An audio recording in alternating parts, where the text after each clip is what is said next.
Bismillahirrahmanirrahim. Assalamualaikum warahmatullahi wabarakatuh. Ananda semua, pengikut mata kuliah kalkulus peubah banyak, seperti pada mata kuliah kalkulus dasar ya, pada saat menjelaskan konsep turunan, ada dua konteks yang biasanya disajikan, yaitu yang pertama konteks mencari turunan fungsi mencari gradien atau garis singgung dari suatu kurva. Itu biasanya kita pelajari di kalkulus dasar atau kalkulus 1. Jadi pada saat memperkenalkan turunan fungsi, biasanya dimulai dengan menggambarkan grafik suatu fungsi, kemudian kita akan menentukan garis singgungnya. Nah, di samping menggunakan grafik fungsi, kemudian menghitung garis singgung, ada konteks lain. Biasanya diambil dari pelajaran fisika. Ya, jadi kalau kita mempunyai persamaan jarak misalnya, maka turunan pertamanya itu diperkenalkan sebagai persamaan kecepatan. Diturunkan lagi menjadi persamaan percepatan atau akselerasi. Oke, demikian juga pada mata kuliah kalkulus peubah banyak ini, pada subchapter 13.3 kita telah memperkenalkan vektor singgung ya. Jadi kalau kita mempunyai persamaan kurva di dalam suatu ruang, maka turunan pertamanya dinyatakan ya sebagai vektor singgung. Ya, vektor singgung. Dari vektor singgung itulah nanti kita bisa menentukan persamaan garis singgung pada kurva di suatu ruang.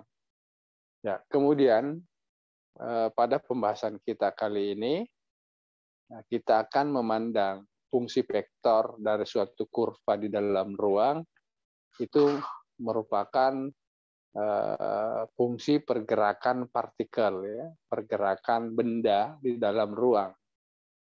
Ya, jadi pergerakan benda di dalam ruang tentu ada beberapa pengertian-pengertian yang terkait dengan pergerakan benda di dalam ruang, yaitu misalnya kecepatan ya. Jadi ada vektor kecepatan. Ya, kemudian ada vektor akselerasi atau percepatan. Ya.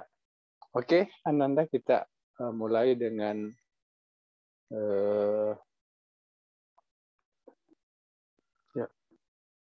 ini motion in space, ini velocity dan acceleration ya. Ya. Konteks yang kita perhatikan ini adalah pergerakan sebuah benda di dalam ruang. Jadi pada dasarnya sama saja ya, sama saja dengan pada saat menjelaskan vektor singgung pada ruang. Oke, sekarang coba diperhatikan dulu ya Anda semua. Misalkan RT, jadi RT itu adalah fungsi vektor dari pergerakan benda di dalam sebuah ruang, itu mengikuti kurva C ya. Ya, kurva C ini. Jadi bisa kita lihat misalnya kurvanya. Kemudian misalnya di titik P,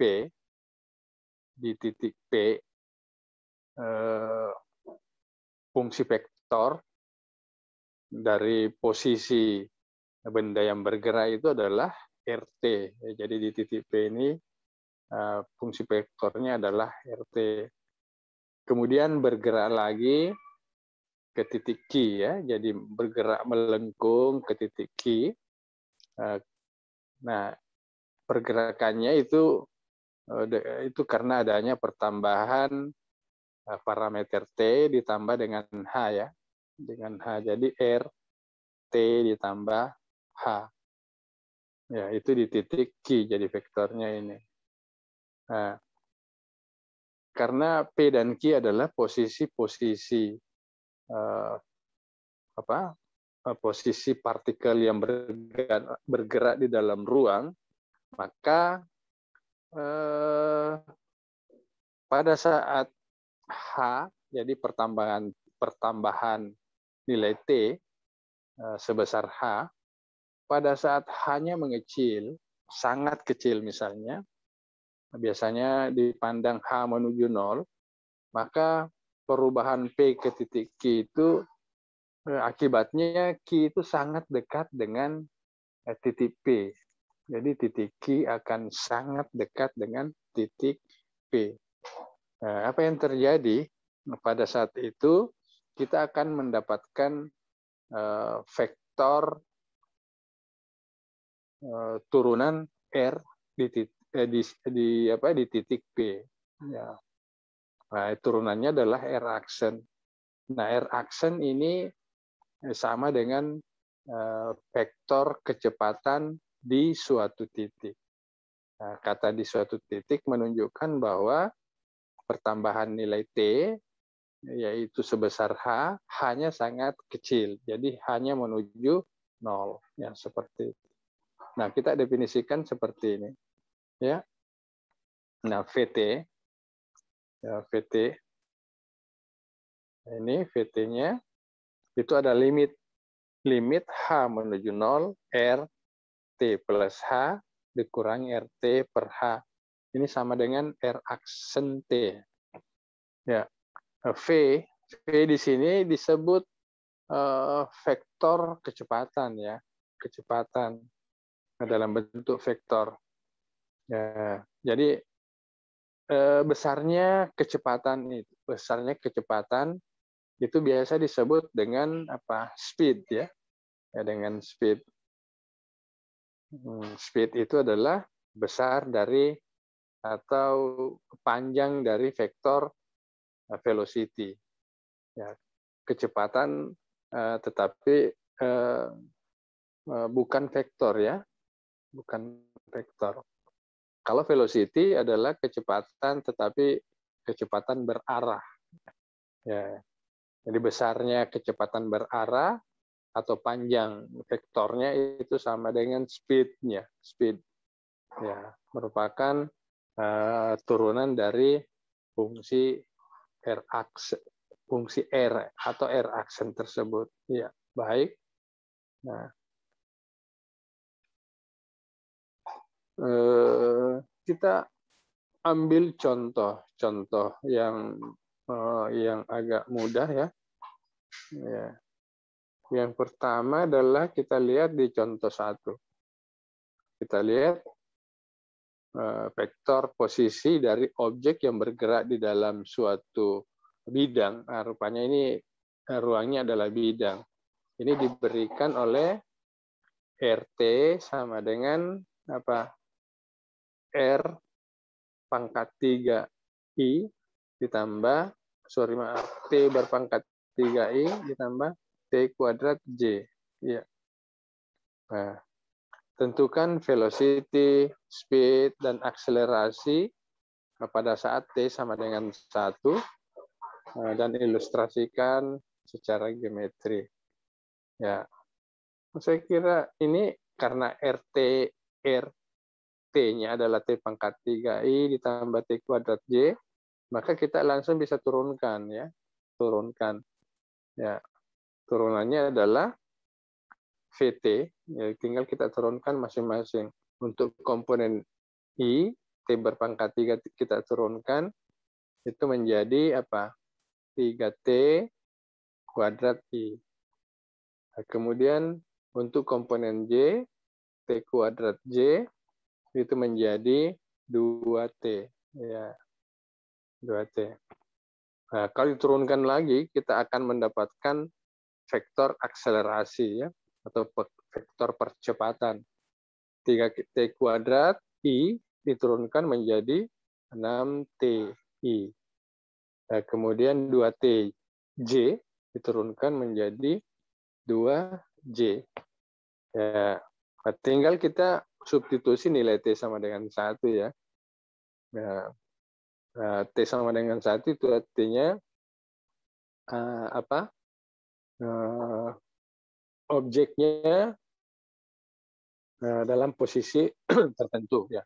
Nah, kita lihat pada saat T sama dengan 1, maka V1 itu adalah tinggal masukkan untuk T-nya 1, 3T kuadrat berarti 3 kali 1 kuadrat kita dapat 3, jadi 3I. Kemudian 2TJ untuk T-nya 1 berarti 2 kali 1J. Ya. Nah, demikian juga dengan percepatan, ya, tinggal substitusi nilai T. Nah, di percepatan AT-nya itu adalah 6TI. Untuk T-nya 1 berarti 6 kali 1I. Jadi 6I ditambah 2J. Ya, tidak ada parameter. Oke, ini screen. Kemudian, ini dia filenya. Ya. Oke, baik. Kita lanjutkan dengan contoh yang kedua, yaitu pergerakan peluru, ya, pergerakan peluru pada saat kita menembakkan peluru, ya. Misalnya pergerakan peluru ini bisa dilihat, ya, di dalam gambar 6 ini. Sebuah peluru ditembakkan dari titik 0, ya, dengan kecepatan awal V0. Ya. Mengapa lintasan peluru ini melengkung, ya, dan jatuh ke tanah misalnya di titik ini, gitu. Ya. Ini penyebabnya karena adanya gravitasi bumi, ya, adanya gravitasi bumi, sehingga pergerakan peluru di udara itu melengkung, gitu. Ya. Andaikan tidak melengkung, itu berarti itu kan pelurunya terus ke atas, ya, searah dengan vektor V0 tadi.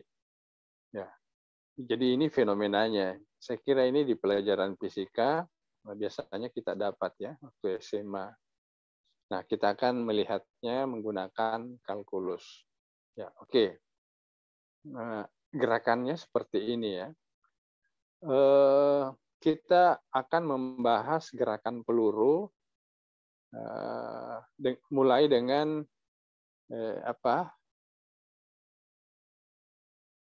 melihat ini nilai dari percepatan gravitasi, ya. Jadi ini adalah G sama dengan panjang vektor A. Ya. Mengapa ditulis panjang dari vektor A? Karena G itu kan bukan vektor. Ya. G itu bukan vektor. Jadi panjang vektor A. Nah, ini dalam fisika 9,8 meter per detik kuadrat. Biasanya juga ada menulis 10. Ya. Nah, kemudian karena vektor percepatan, vektor percepatan dari gravitasi bumi itu arahnya ke bawah, ya, arahnya ke bawah, maka vektor A, jadi yang tadinya panjangnya 9,8, maka vektor A sendiri itu bisa ditulis apa? Negatif dari GJ. Ya. Mengapa J? Karena J itu di dalam gambar yang tadi itu adalah sumbu Y. Jadi sumbu Y sumbu tegak, ya, sumbu tegak. Jadi vektornya ke arah bawah seperti itu. Ya, jadi ini ya. Nah, kalau kita lihat ya, vektornya ke arah bawah. Ya, nah, gitu. Ini apa? Vektor A sama dengan min G J. Ya. Ya, karena ke arah bawah itu artinya apa, berlawanan arah dengan vektor J ya, jadi min GJ. Ya, oke, baik. Nah, kalau kita sudah mengetahui A adalah min GJ, ya, maka untuk menentukan VT, ya, untuk menentukan VT, itu kita tinggal mengintegralkan A. Mengapa mengintegralkan? Karena turunan dari V adalah A. Ya, jadi V aksen T itu sama dengan A. Misalnya dengan parameter T ya. Nah, jadi kalau mencari kembali vektor V, itu kita integralkan. Jadi kalau kita tulis ini integral dari min G ya, dt. Itu kita dapat apa? Min G kali T, karena parameternya T. Nah, integral ingat ditambah dengan suatu konstanta. Ya, seperti ini. Ya, oke. Kemudian kita punya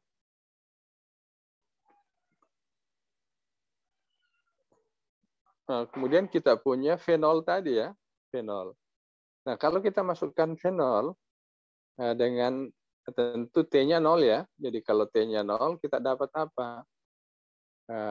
Min G dikali 0 ya. Nah, ditambah C. Jadi fenol itu sama dengan C.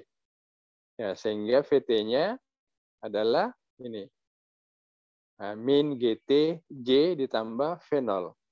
Nah, ingat Ananda semua, fenol itu masih merupakan vektor ya. Jadi ini fenol juga masih merupakan vektor. Tetapi arah vektornya bisa lihat di dalam gambar. Ya, yang tadi, yang pertama tadi. Nah, coba dilihat ini vektor fenol. Bisa dilihat vektor fenol itu yang garisnya berwarna biru ya. Biru apa hijau? Ya, berwarna biru. Ya, oke. Nah, tentu ada komponen mendatar dan ada komponen vertikalnya. Nah, kalau begitu vektor fenol kita bisa tulis ya ini. Mana ini? Ya, vektor fenolnya. Nah, ini dia. Kita tulis. Nah, coba kita tulis di kertas kosong dulu ya. VT sama dengan ya ini. Oke, di sini saja. Jadi VT ini kita tulis min G min G kali T ya, kali ya, bukan apa, bukan parameter, J ditambah fenol. Nah, fenolnya ini karena ada dua arah. Dalam arah sumbu X itu kalau kita punya vektor misalnya seperti ini ya, ini fenolnya, maka di dalam arah sumbu X yang ini, kalau arah penembakan sudutnya adalah alfa, maka komponen mendatar itu sama dengan fenol cos alfa. Kemudian komponen yang vertikal itu adalah fenol sin alfa. Ya. Nah, sehingga vektor fenol bisa ditulis ini. Fenol cos alfa I ditambah fenol sin alfa J. Ya. Nah, dengan demikian vektor VT itu bisa lengkap ditulis menjadi apa? V. T sama dengan ya V0 cos alpha I ditambah. Nah, ini rupanya ada dua vektor J ya, V0 sin alpha dengan min GTJ. Nah, kita satukan saja. Jadi tambah V0 sin alpha dikurangi GTJ. Iya. Nah, inilah VT-nya ya. VT. Nah, selanjutnya kita bisa mencari apa persamaan atau vektor dari posisi dari titik atau posisi peluru di pada kurva pergerakannya ya. Jadi kita sudah punya VT. Misalkan kita gambar seperti ini seperti tadi. V0-nya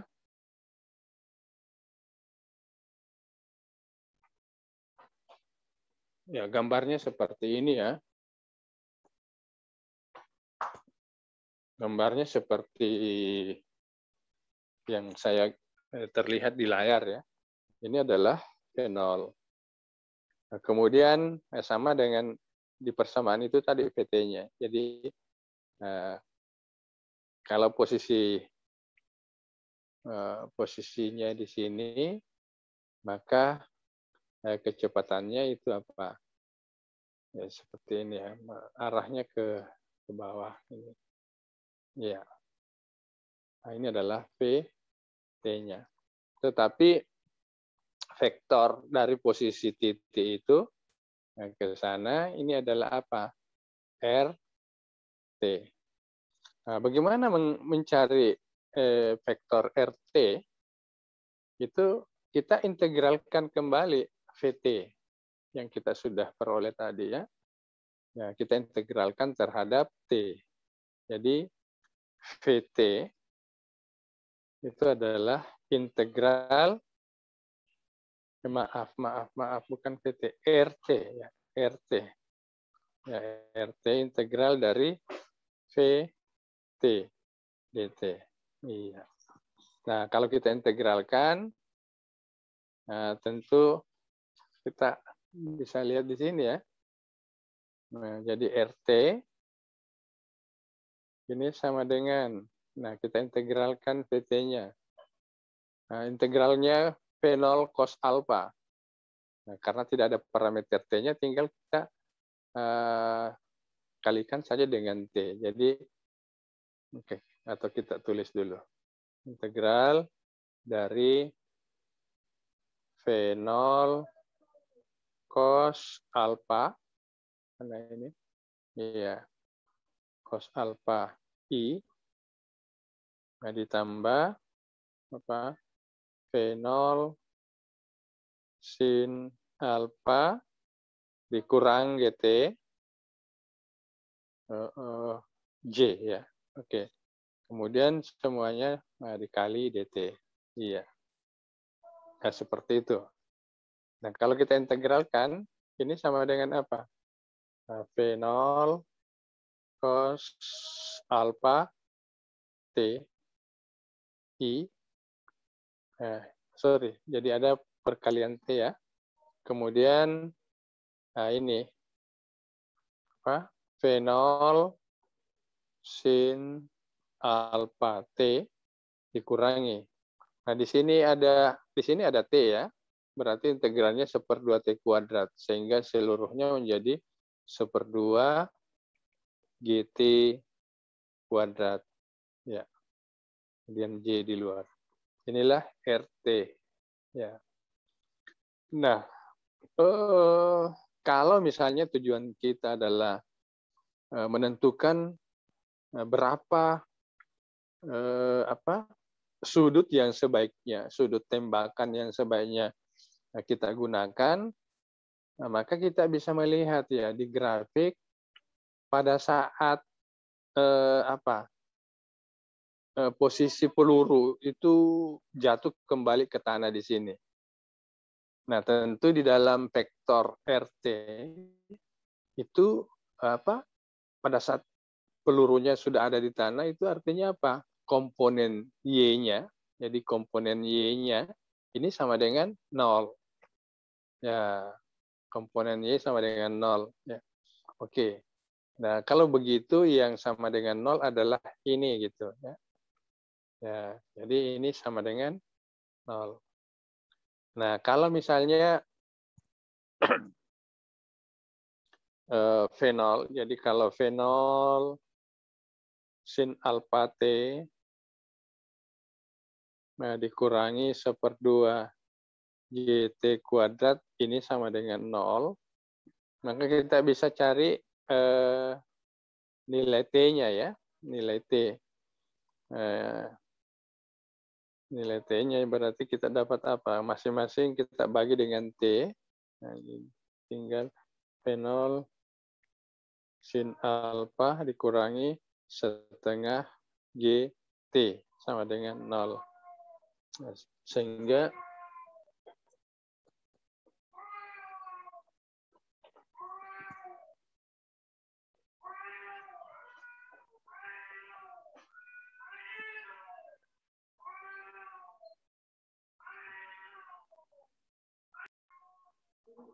oke, baik, kita lanjutkan ya. Mana tadi share-nya? Ya. Oke, ini kita sudah dapat fenol sin alfa dikurang 1/2 GT sama dengan 0. Jadi kalau kita cari nilai T-nya dulu ya. Jadi kalau begitu berarti apa? Kalau kita dapat ini berarti T. Nah, T sama dengan berapa? Nah, berarti 1/2 GT kuadrat sama dengan fenol sin alfa. Oke. Nah, jadi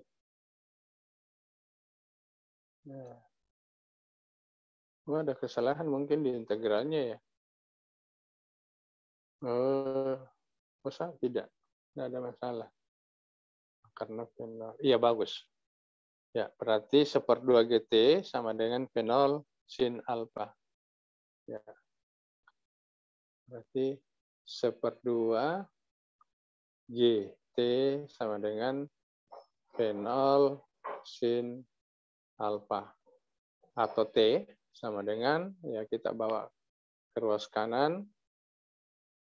Ya, berarti apa? 2 fenol sin alfa dibagi dengan G. Ya, ini T-nya. Nah, kita bisa mencari jarak maksimum ya, jarak maksimum. Jadi kapan terjadi jaraknya maksimum? Kita lihat. Nah, kita ambil komponen X-nya. Mengapa komponen X-nya yang kita ambil? Karena kalau kita menentukan jarak maksimum, jaraknya, ini yang kita cari adalah apa? Komponen yang mendatar ya. Jadi jaraknya ini, kalau ini jarak ini adalah D, maka kita dapat komponen jaraknya adalah fenol cos alfa T. Ya, jadi D atau jarak di tanah fenol cos alfa T. Nah, kita substitusi nilai T-nya ke sini ya. Ya, apa yang kita dapat adalah fenol cos alfa kalikan dengan 2 kali fenol sin alfa per G. Ya, kita sederhanakan bentuknya. Ya, oke lah. Fenolnya menjadi fenol kuadrat. Ya. Fenol kuadrat. Kemudian di sini ada cos alfa, kemudian 2 kali sin alfa. Jadi kali dengan 2 cos alfa sin alfa per G. Oke, kita masih perbaiki bentuknya. Nah, kita masih ingat bahwa 2 cos alfa sin alfa itu sama dengan apa? Nah, itu sama dengan sin 2 alfa. Ya. Sin 2 alfa per G. Oke. Nah, inilah jarak mendatar di tanah untuk penembakan peluru ya. Jadi kalau sudutnya alfa, kita dapatkan jarak mendatar di bawah jadi seperti ini ya. Jadi kalau pelurunya bentuknya pergerakannya seperti ini. Nah, inilah jarak di tanah ya, ini D-nya. D. Kapan terjadi jaraknya maksimum? Nah, tentu kita lihat kalau kita memaksimumkan besaran ini, maka itu hanya bergantung pada sin 2 alfa. Ya, sin 2 alfa ya. Jadi kapan ini menjadi maksimum?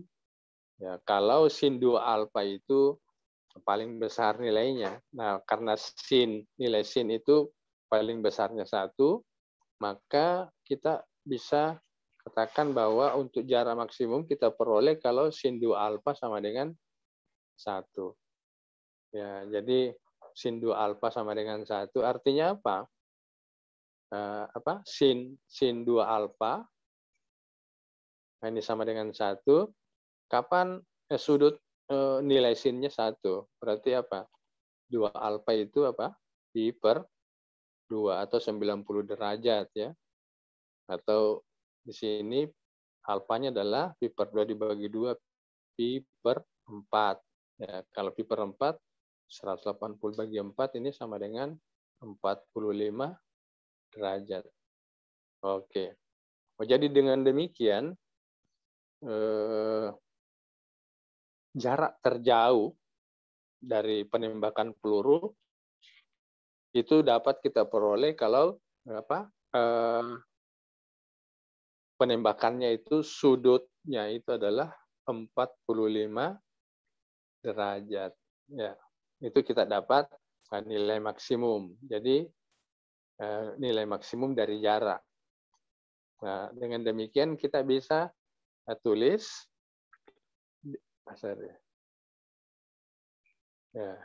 D max ya sama dengan ya tinggal masukkan ini V0 kuadrat per G karena sin 2 alfanya nilainya 1. V0 kuadrat per G. Nah, D max ini kita peroleh nilai jarak tembakan kita peroleh kalau sudut penembakannya adalah 45 derajat. Ya, seperti itu Ananda ya. Ya.